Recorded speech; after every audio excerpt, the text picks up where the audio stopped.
Now we have my friend Senator Mark Warner, of course, of Virginia. Senator, thank you so much for joining us over here. We've been going at this for like 11 hours today. I know. So, and I'm all that stands between you and a drink? No, we got Jacob Helberg, next. Okay. So we've got one more. But but what are our crafted cocktails? Can anyone tell me? What are they? They're made from botanicals. What are the names of them? Oh, the names? My team does not know the name of the crafted. Who are we looking at? Oh my God, Clemons! Okay. I thought you promised me a drink. The bull market and what? Dollars and cents. Okay, dollars and cents. Okay, there we go. Good. So there are two great. Yeah, I definitely need a cocktail. So Mark, thank you so much for joining us. Thank you, Steve. Look, we just had the ambassador that matters in trade. Yep. Big time. I mean, Jameson Greer's second time around. He was Bob Lighthizer chief of staff before. Now he's a technician. He's respected on both sides, but he's doing a lot that's uncomfortable, for some in the industry, very comfortable for others. But how do you see when you think about, the national equities, as we're sort of our topic today, the American Growth Summit, and looking at how we get things right as we look forward. Where do you think the trade picture needs to be? It's a great question, and I have a lot of respect for Jameson. I think he's a professional. We went at it pretty good on his first hearing before the Finance Committee when, and I don't blame him for this, I think it was more from the White House itself, why we were, whacking Australia, one of our closest partners, with a major tariff when we actually have a trade surplus. And we were together yesterday and was very concerned, an issue I raised with him. And again, I'm not sure he generated this. I'm almost 99% sure he didn't. But, for 35 years, Democrats and Republicans have, through every administration, tried to move us closer with India. I am biased. I'm chair of the India caucus. I am long India. I think India's time has arrived. And we had made so much progress. And frankly, even, Trump won, howdy modi, when that, trip to Texas. And then for India to be hit with the highest tariff rate of anyone, under the reason of, gosh, I don't want India to buy oil from Russia, but we don't take any of that approach vis-a-vis China. And then, the third largest purchaser of oil from Russia is Turkey, and Turkey's at 15, and it just feels like if there's a logic in that, other than maybe some ego differentials between Trump and Modi, I don't see it. And I think the notion of how we think about trade goes to the whole heart of our relationships with so many other countries, and it seems so erratic. One of the biggest concerns I have is, and one of the major reasons I'm asking folks to rehire me one last time, is I think our competition, economic and technology with China is the issue of our time. And China is a great nation. They have a plan. What we always had, I think, that was an asset that China didn't have was a group of allies. And in many ways, and then when China did do their outreach, they were very ambitious with Belt and Road. But I think many countries felt, well, we didn't get the jobs because China would bring in their own workers if they made those relationships. They had pretty crappy infrastructure, and they still ended up in debt. And I think there was this whole opening for us to reunite with our allies, and frankly, in Africa and South America and parts of East Asia, really make progress. But, President Trump, in certain things directionally, I agree completely with the president, having NATO pay up more of their fair share, but it is so personality driven that I fear that countries around the world that have naturally aligned with us or prefer to align with us are starting to think, well, China may be the more dependable long-term play here, and that's not good for our country. You have been so involved for so long about, basically giving the warning cries about Chinese digital and technological predatory behavior, and your concerns about American deficits in the national security space, and that goes into issues like TikTok and other social media, but really much more broadly. You were out there on Huawei and stuff. And I have to say that, sometimes I see us, moving in the direction you wanted, and other times I see us moving 3 steps backward.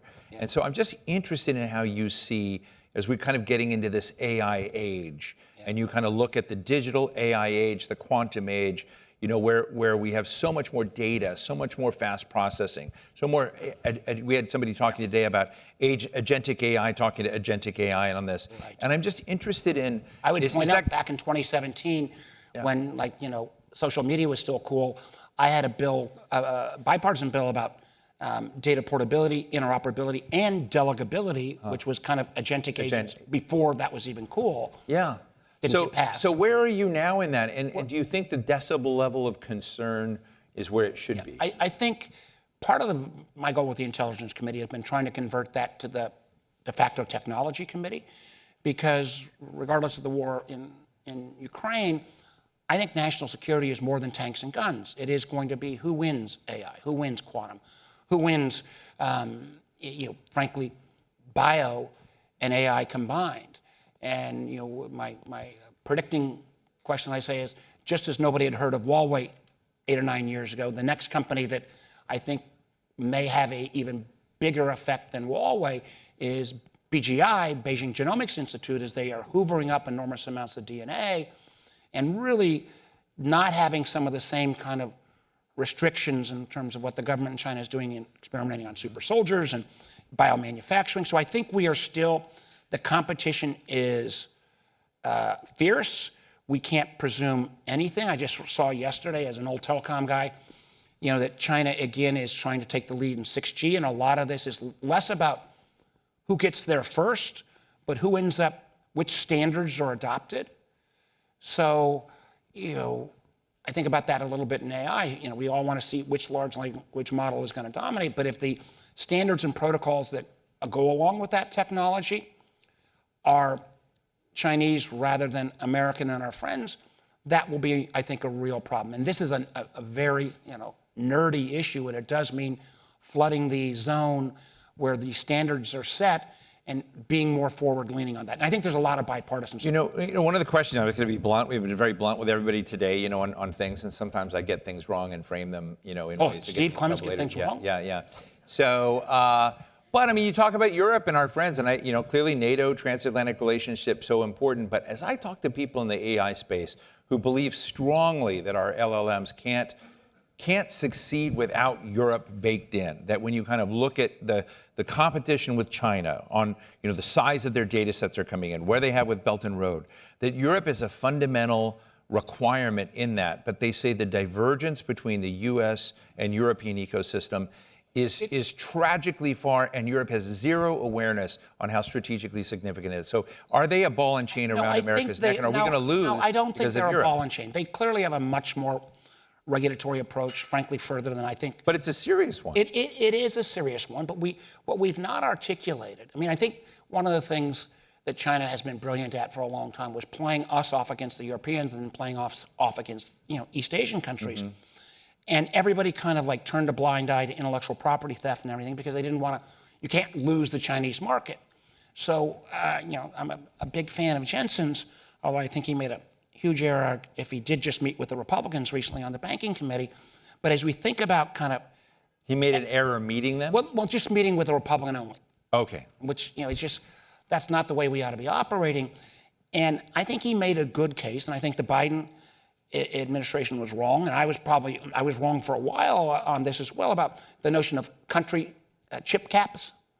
But if you're not going to do chip caps, I still do think you need to think through, well, what kind of leakage should we allow, and will you at least put basic security as we think about things like the Microsoft G42 deal in the Emiratis, how we build at least bake in some security. Now, I think he makes some good arguments that if China becomes dependent on NVIDIA, that because of the software updates, not dissimilar to why we finally convinced the rest of the world, be careful with Huawei. It's not that the stack is corrupted at this point, but if you were always dependent upon the updates, you're always vulnerable. But I don't think we have a clear policy, in terms of kind of leading edge, bleeding edge on AI chips. I think it also comes to a point, and I'm going to take a minute of excuse our friendship to say, I think one of the biggest issues of our time, and I think this goes a little bit to kind of Europe's immediate approach back to regulatory approach, is I'm all in on the enormous positive outcomes of AI. I also am at least open to the belief that AI is going to create a whole new set of enormous jobs and opportunities. But I think there's going to be, 3, 5, 7-year gap where we could have a level of economic disruption that frankly is unprecedented. It would make the early 90s, when we lost a lot of the traditional manufacturing, and our response was TAA that didn't work, pale in comparison. Where I think the most disruption is going to come, and Josh Hawley and I have got a bill on trying to get at least AI job loss reported, which we don't even have a way to do, but I'm less concerned about a tech company. But Josh Hawley's worried about that? Yeah, Josh Hawley and I are on all this. But I'm less concerned about the job loss in traditional companies and more the job elimination, particularly of entry-level jobs for folks coming out of college. We're at 9% recent college graduate unemployment. You go to most of the big hirers, big banks and others, they have cut their hiring classes in half. They intend to cut them in half again. And if that 9% goes to 25%, you're not only going to have a lot of young people without a job, you're going to have a lot of pissed off parents who spent $200,000 on financing that education. And what I'm trying to engage, and so far, knock on wood, it's easy to get the preliminary conversation, say to my friends in the AI space, unless you want this kind of populist left and right attack against this innovation, let's figure out how to do this transition jointly, frankly, and I'll accept the premise that you leave it to government, we'll screw it up. You help us design what that 3 to 5 year transition, it could even unwind as the new AI jobs come up, but you also got to help pay for it.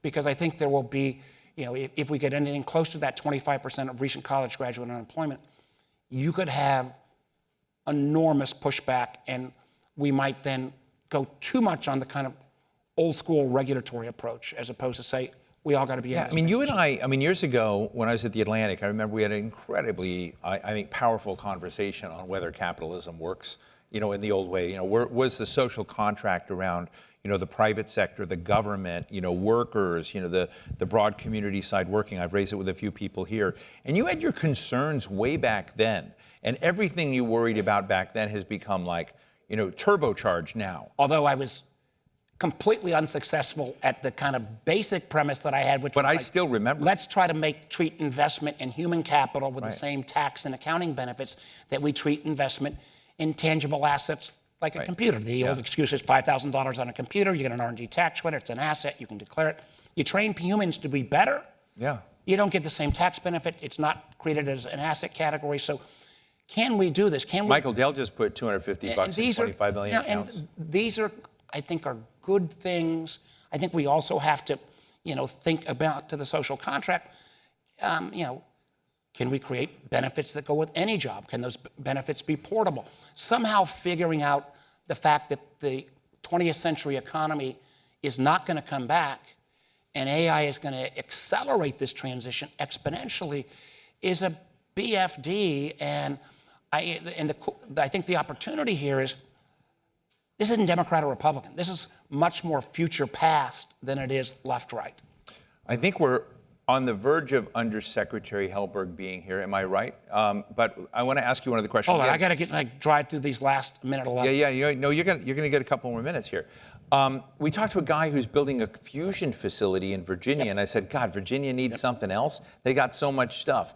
But I'm interested in science. You've always been a great... Commonwealth Fusion, Massachusetts-based company, building in the real Commonwealth, Virginia. Yeah. So the real Commonwealth. But you've always been a big investor, believer in science. Virginia is a big power consumer on this. But I'm interested in the kind of new stuff on the energy front. And as you kind of look at AI, the importance of AI, data centers, getting all of this right. On one hand, that's a ledger where America needs a ton more energy, and maybe nuclear is part of that. On the other hand, we got to do something because prices are rising for people. If you were president of the United States, how would you fix that problem? Well, one, I'd say we ought to not.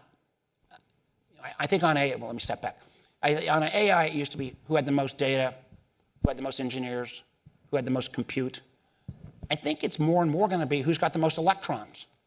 And I think we got to be all in on greater generation of electrons.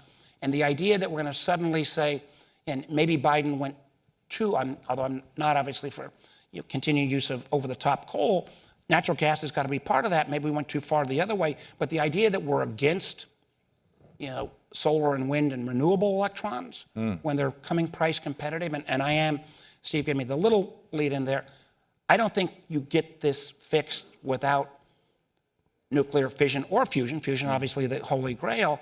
And I think a piece of that is SMRs, because if you can make that generation smaller and composed, you don't have as much on the overall grid concerns.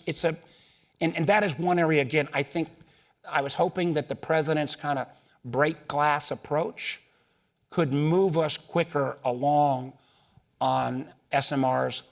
And we're making progress, but it's too incremental. And again, this goes back to national security, because as we saw, as countries became dependent upon oil as a source, we became dependent on the Middle East. China and Russia are trying to sell their versions of SMRs. If you'd become dependent upon that as your energy source, that's a national security issue. Do you regret that the Biden administration didn't have so much of a break the glass approach? Yes. Yes. And I also think, I know I've got our friends at Coinbase, I am totally in the middle of crypto market structure, which is from just a plain kind of wrapping your head around. It's got to be one of the hardest things I've ever grappled with. We did get the stablecoin piece done. We got to get market structure, again, because I think we need to preserve American leadership.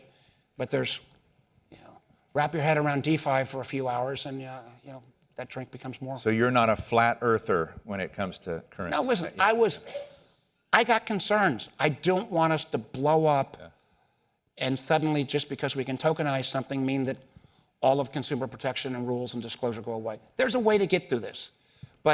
And I was reluctant on this topic. But again, it's not going to go away. It could be, the equivalent of the internet for finance. And I'd much rather have American rules on it. Do you know Jake Helberg? I do. He's a cool dude. He's about to walk up on this stage, and then we're going to have drinks afterward. Are you going to hang out and have a cocktail? A bull market? No. I have. Or you're campaigning. I am in fundraising mode all of the time. I did 3 Glad yesterday. you just shared that with C-SPAN. No, you're not. But I just want to say thank you. This is our first annual American Growth Summit, and I know we're going to do it every year. Mark, you're always invited. I would just, let's just end on this note. Yeah. Our secret sauce has always been our ability to keep innovating and kind of forward-leaning. One of my greatest concerns right now is that our political dysfunction may slow that innovation, but it's still worth fighting for and worth investing in. So, Senator Mark Warner, thank you very much. Thank you. Thank you so much. Thank you.